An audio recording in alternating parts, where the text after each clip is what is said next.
emizannyo gyaffe, we live true to the characters. Kubanga ye character kigenda okuzanya abantu bangi badde boogera ebigambo bingi oyo atambula mwana awaka awaba school fees z'abaana baffe ne bagenda mu masomero ge baagala. Abalekera saati bazanye bakutte abakolagana n'abalabe bange saabanyamuleya n'endowooza yabwe balikira ebirabyo bye beesuubiranga n'ezinyonyo n'ebibingi bye bambuuliranga ebagamba nti tebatya banange bwetya baliwo bazanye n'engoma nga yasira amasimu gamugakawa n'okugasamulange kasamukange kayimba kamala kabapalamenti nibeerondera kibeera mbekase oyimanyi bulungi nitakabalonda okumainamuteprisiza ebizibu byaffe n'abamukugawala imalikoka byoya etubeera nga twakikola kubayamba abantu twabalonda lwanjogera zammwe nebyemwatusuubiza bwe muliro mutuuse naye wuunya abamu okukolebwa kutulo batukula biyenjero bakupisa okubaleka abalonda bakukula biyenjero bakupisa totubalize mukomewo biyenje byammwe musukanga ku bbiri nemwesibasatu obukongo kule bube bwebyekotefu ekalugololesi kyokubolonya ensigana gyabo ebingeeza bibubi obisanga n'okomyewakugensa nabatayinza kudda namwe temuddanga abantu banyivu babandisa politika kalo palamenti yaffe abantu banyivu babandisa politika otulindemu olukwe ebinyenje byammwe oli kutoliza ababantu abalonda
kati okugira onamala kubuuza bibuuzo nti weebuulidde kyenganawa okube kyemwagala talina kiddako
Okay, sorry. Chill one. Anyway, sounding that better.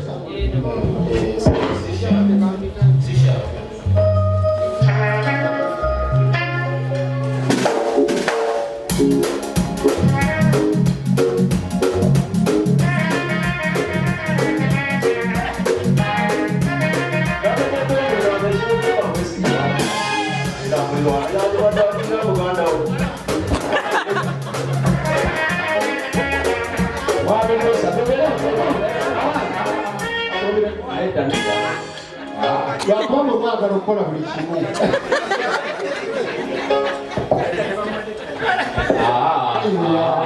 Baana lyamaze n'abayimbi bamuwatayimu. Bawatayimu baana bato olakyayiga agenda kuyimba.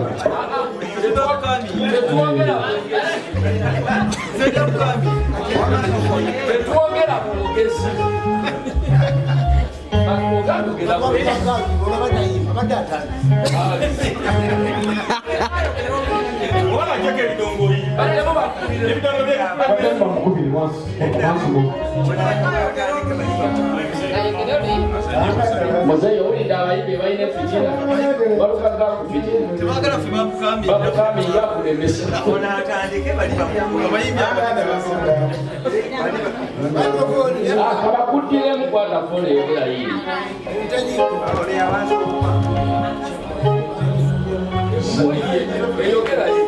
Owe matiki komba ifundisa ugiri. Owe mwabali, owe moringa kama. Eyo byogere byo bolumo. Boyo gena amplify mutoto mukuru. Yapo sasa ulia.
Bago yimbo bugandi otanse mbukuru nayo badozi.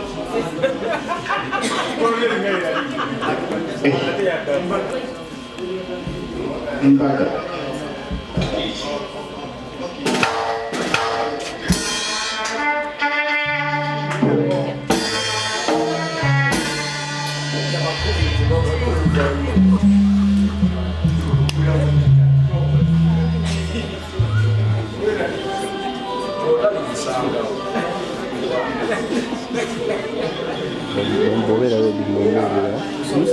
Mbeera ready Mbeera. Bata. Mbeera ready. Ready base. Kwanza jatumize mmo. Oh, pasa. Tebana tande. Yes, sir.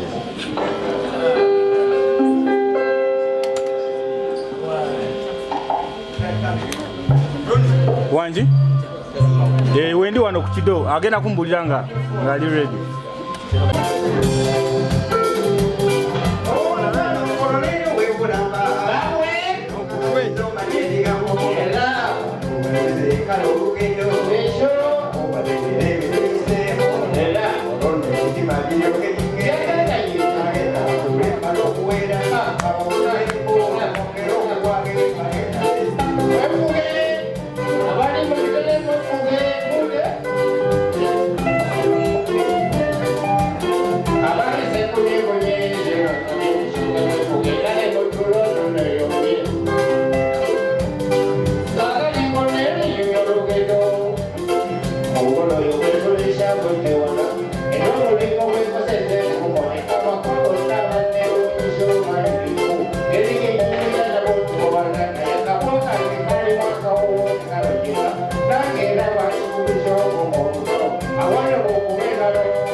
Tubaniriza nnyo ssebo ne banyabo mwebale nnyo okujja tubayise tuzza kubanjulira ku Saturday kituyita akajampuni. Akajampuni is a collaboration wakati waffe Bannakatemba nga tulina Abazubairi family alina talents naffe abaffe talent nga tuli wamu ne bannaffe bano abayimbi abakadongokamu. Tuludde nga tufumba nga twagala okukola ekintu ekyenjawulo abantu kye baludde okulaba nga tulina endugga, tulina Sebbaale, tulina Kapo, Matias Walukaga, tuli ba mukisa nnyo abamukopa okuba nti tusobola okukkiriza taata bwe twamusaba okukolako naffe matiya luyima nakkiriza kale ebyo ebintu ebimu bitwenyumirizaamu twendekera kubeerawo ku lw'omukaaga endaga 2 ne ku Sunday Easter Sunday endaga 2 ne ku Easter Monday endaga 2 abantu bano tukoze nabo banga tufumbye tusuubira nti tuleeta kigenda kulwawo nga tekiriiwo wano era tekibaddeewo okuyingira kujja kwa shillings 4,000 ate VIP 10,000 era nga tujja kubayimba abantu bona twakanya webali bajja kuyimba amoti naye wa amoti wali buli muntu yenna nga twamulanga ku kipande wali era twetegese bulungi nnyo okuba nti tugenda kuleeta akajjambu mujakala waliwo ayinza okubuuza nga mutegeeza ki jangu okalabe lwojja okategeera ki muzannyo oguwandiikiddwa munaffe Chris Wagga ne gutendekebwa nze ne bannange bano ne Sembuzi jjajja mwami ate ne tukolagana ffenna wano mu kyetuyise akajjambu nekitubeera okulaba okuva ku mukaaga tukakasa kyetuleeta kirungi mamu ndowooza abantu nga bano bandugga bali tetubamanyi mu field eno naye bali ku stage naffe bazannya ate naffe tuyimba. That's the difference. Naffe tuyimba eba tunaaba tuzoogera naye gwe jangu olabe okakasa oba nduyimba oba ndwogera awo kakasa oba noono Sebbaala azannya Sebbaala ye yabalazeeko dda ng'ayambadde kasikaati ndowooza waliwo yambuziza nti naye mwabo bonna bw'osobola kwogerezaako n'okwanakaani ne mbaddamu nti era nze nkwana nze kale oti bwe tuyimbidde banaffe kyekyo kitubayitidde olwaleero nja kusaba bannange bano nabo babeeko kye boogera ate bwe tunaamaliriza nja kubasaba ebibuuzo. Abasiraamu assalaamu alaikum warahmatullahi taala wabarakatuh. Abewaffe libweza nnyo bwa mukasa n'abaana kale yenze bamwe yandugga ng'omukulu bw'abagambye nti kino tekibangawo mujje mulabe bwennyumira mini mulabe ettumbwe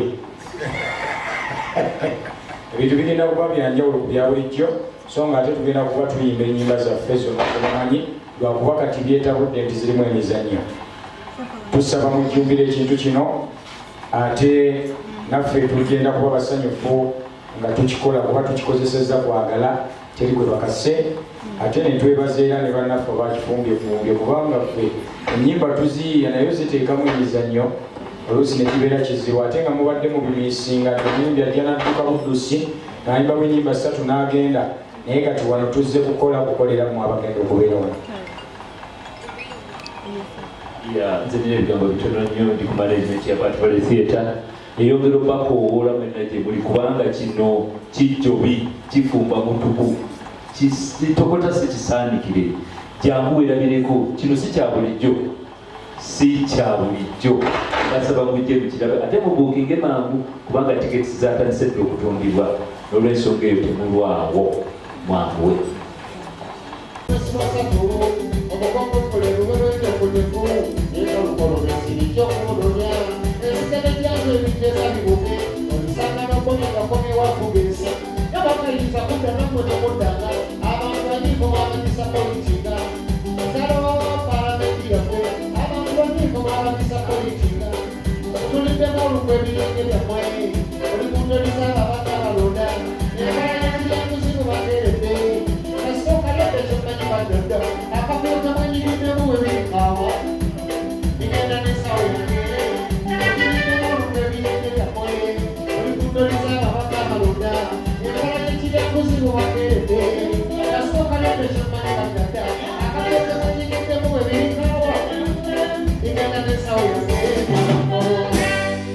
Banaffe aba Kibaya Pro wamu ne balina production wetukoze era nga tubebaza bomulimu bakoze munene. Tubakowoola mwenna okujja mube nga tubasanyusa nga bwe tuyimba nga bwe tuzannya nonna atamumanyi ye mukyala yalabekedde mu kavidiyo asinga obukalu yabadde asingamu okuba obukalu mukapa yono omukyala zamuno kale tugenda kutokota uncovered tugenda kuba ku birindongo mpaka kuwulira bulungi kale baleke gamba nti ndi mukapa sibangako mukapa nze nasinza okuba nga nina figa etwalibwa ku muko naye mujje mulabe bane mbakuutira bana gye muli temulekaayo abaana bammwe guno omuzannyo ogulabwa okuva ku mwana omuto n'ow'obuto omuleeta omwana ajja kirimyako yenna gyali. Nze mbagamba bugambi nti wiikendi eno egenda kuba ya njawulo. Mujje mutulabe mbalage n'abantu abalemera emmundu kubanga weebali wano abantu abalemera emmundu Hajji ng'ontunuulidde buli ati Mukiibi abantu abalemera emmundu ngenda kubabalaga kale n'olwekyo mujje mulabe baani abakyazina n'abaziza ku ggombolola era mbalage n'ebiwengeneku sayidi awo okuliraana meeya ebiwengeneku byonna ngenda kubikolaki kubibalaga mujje ku wiikendi eno mubyerolere. Bannayuganda kino kye tukoze si kuzannya buzannyi naye ebigenda maaso mu nsi mu ggwanga lino byetaaga okukolera statement. N'olwekyo art industry eya Uganda mu kino kye tukoze tulina statement gye tugenda okwanjulira bannayuganda abanyumirwa theatre abanyumirwa music.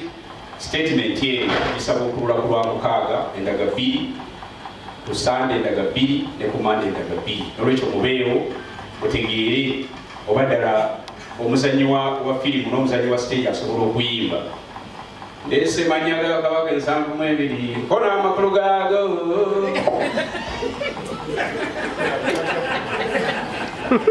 Anti kyekituufu ekyo mwami aba agambye bagenda kuzoogera naffe ab'emizannyo tukiyimbe. Obufunze kino kye mugenda okulaba bannayuganda tekibangawo musuubire kye mutasuubirangako. Ate era badesaba ajambe Mukiibi bwe tugwayo bwe tufena nga tumaze okwogera olwokuba bannamawulire waliwo abatamanyi Luganda abantu baffe bali baleetaze okujja buli ayogedde mu Luganda ne mwabyogere mu Luzungu tutandika n'edugga bisaasaane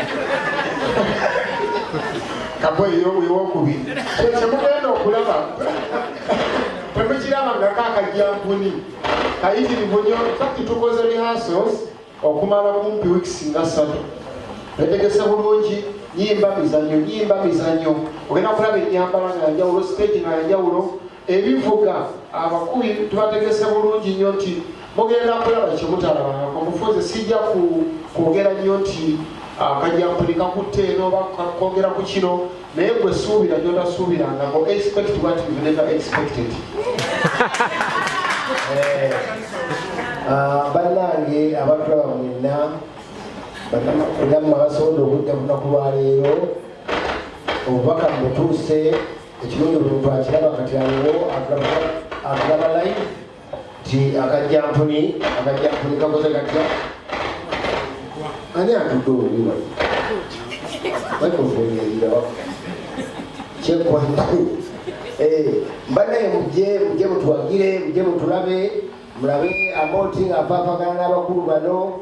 Amoti nga azannyako n'omwami Matiya ne mukyala we alina talensi n'abakulu bano bennyininyini tugafaafagana. Mujje musanyuke mujje munyumirwe kugenda ku Saturday paka Mande endaga 2 ab'ewakisomba tumidde ab'okusikayiba mulaba live ndowooza kirungi nnyo mbategese ati akajjampuni oluba mu kajjampuni engende eyo kakati era nsaba mpozi abakyala ab'embuto mujje wajja kubeera wa ambulensi nti bw'oseka omwana n'atuka okwagala ovaayo ambulensi ng'ekutwala ate era mu ambulensi ojja kusigala okusikwira olaba omuzannyo okutambula bigenda paka kuzaala osindika omwana omuzannyo obulaba ojjana kuzaala nga totegedde nti ozazze.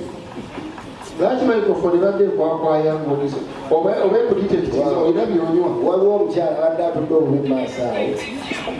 Balamuziza abasiba banyabo byonna babyogedde naye mpozi abasiiba enteekateeka weeri mugenda kusiibulukira wano kasitolaga etiketi yo wali nga bakuwa kyakusiibulukirako ekyokunywa ekyokulya ate ng'odda muzannyo nawe okusalira weewali so mbasaba mujje mu bungi tutandika saa 9 ku Lwomukaaga neyansanya obugalo obwole obukulu balunywanye ekibalire bategese sinze tutandika saa 9 ku Lwomukaaga n'ekiro saawa emu then Monday, Easter Monday, so daga biri so mujja abasiba temweraliikirya tujja kuba kirungi kubanga enteekateeka yonna twagirowozezaako mwebalumeno lwedala basobole banyabo tubakola okujja okulaba sheero amanya gange nze Mali Musa omuzanyi mu AfriTalent ng'ekimu ku bibiina ebigasa project eno abantu boona bawala ku mmeeza si bokka bali mu project eno abantu abala bangi nnyo abali mabega tulina mukyala Justin Nantume tulina omukyala Harriet Sanyu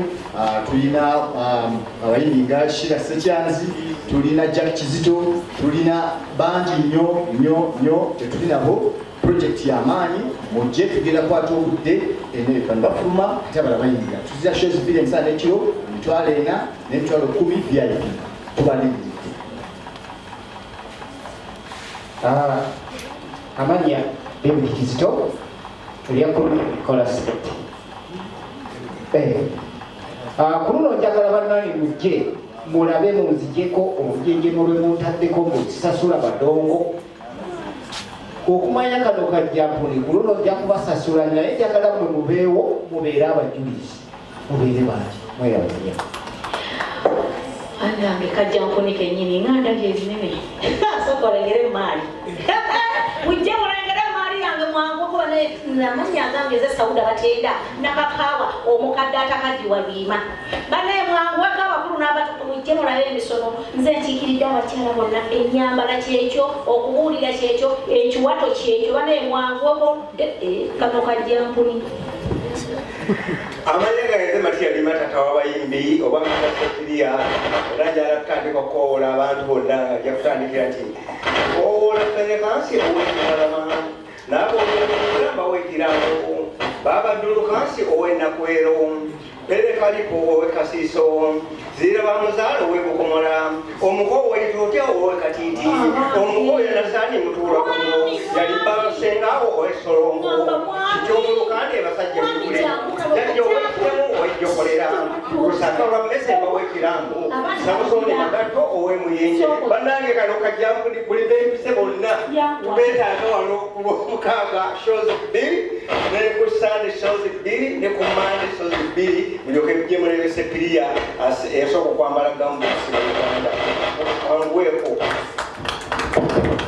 mujiraba baludde okujja ku badvaledoza mubadde entebe zo temuzimanyi kizimweziri twakyusa sitting arrangement tulina ne esis zetuteekamu ezibeeramu kale bogumu tebikyali I believe parking tulina ngazi tusobola okwakomodating emmotoka zonna ne buziba mmeka ebweru mu kisaawe tukana accommodate ate nga tuli secure police weeri era nga tukuumibwa bulungi nnyo nyongera kakasa abantu nti show eri ready tuli mu final touches nakwetegeka kubasaba nti mujje mulabe nze obwomu nze nga nze kiddamu nti nze ndi wa mukisa okuba nti nzanyeeko kubangenda kuzanyako netaani netaata Matiya Lima. It's a privilege for me mu art jena abajjeno kati abantu nga nze okuba nti nange musanze ate obulinza okuba nga ndifaanibwa mukulu oyo waliwo ebintu ebitunyumira ebitugasaawa nga tukola we feel tulina ekirungi kyetugenda okuleeta n'ekipya tukitendese bulungi bubiri era banyi nti abantu bajja kunyumirwa ddala nziramu sente ziri emitwalo 4 VIP emitwalo 10 njagala okwebaza bannaffe abamovit abataddemu sente abatupakidde byonna byetukola bannaffe aba CBS njagala okubebaza olw'ebirango BBS Telefina batuwagidde nnyo tweyanziza nnyo ne bannaffe abaliwa properties ababaddewo bonna babadde naffe ebbanga lyonna era tusuubira tujja kubawa ekintu ekirungi ennyo wano ku batbal banaaba balina ebibuuzo tujja kubitwala naye nga tuli basanyufu tubakakasa nti sikoltume good stage ekyakolebwa era mujja kulaba stage ebadde erudde okukolebwa wano ku batbal buli kintu kyonna kikotube the first time nga kikolebwa mu ngeri kikolebwa mbakakasa kigera kuba kyanjawulo kinene nnyo nnyo nnyo nnyo mukulu oli ayogedde ku by'emmundu naye yennyini yazaayo ate n'asigaza pisito akati tetumanyi kituufu naye nga yagizaayo n'asigaza pisito kati abamu mundu zaye bazisigaza ngabo tebabazizaayo owakyaire mundu zaabwe kale no bwetyo bwe tuli wanaabaawo ebibuuzo tujja kwagala ebibuuzo katukomewo tugenda mu break katonayo.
We live true to the characters.